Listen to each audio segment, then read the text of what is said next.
Uztaiak 14. Aurtene, udako rutina berdinen sartu berkoet. Maletak prestau eta gurasoen etxean noa 2 hilabetetako oporrak pasatzea. Urtu duzu alokairu ordaintzeko larribilita gero. Kale gorrian gatu naiz berriz.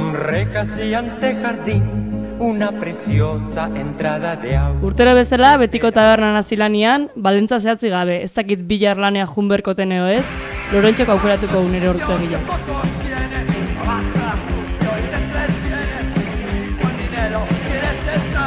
Guain gontan bai, irailako festa atatzeko moduan egonez seguru.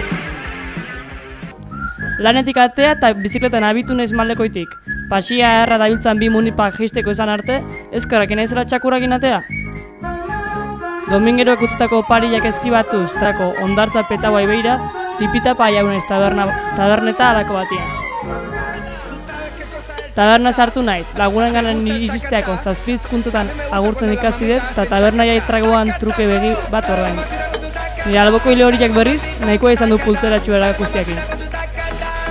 Penak eta pozak alkoholetan ito, eta inguruko panorama ibeira jarri naiz. Baina nun nao, ze musika da, ze hizkuntzetan nahi dira. Zarautz alda hau.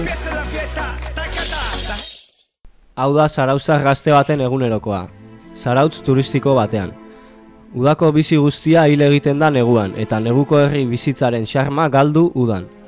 Biztanleria bezala, alokairuen prezioak ere, bikoiztu edo hirukoiztu egiten dira. 2000 eurotik gorako prezioetara iritsi arte, eta neguko etxe bizitza hutsak bete. 3000 talareundik gora. Behinbeineko lanpostu horiek ere, garesti ordaintzen ditugu langile merkeok. Hau alda nahi dugun herri eredua, eta orain zer, zuentzat Zarauzdor eta guretzat Mordor.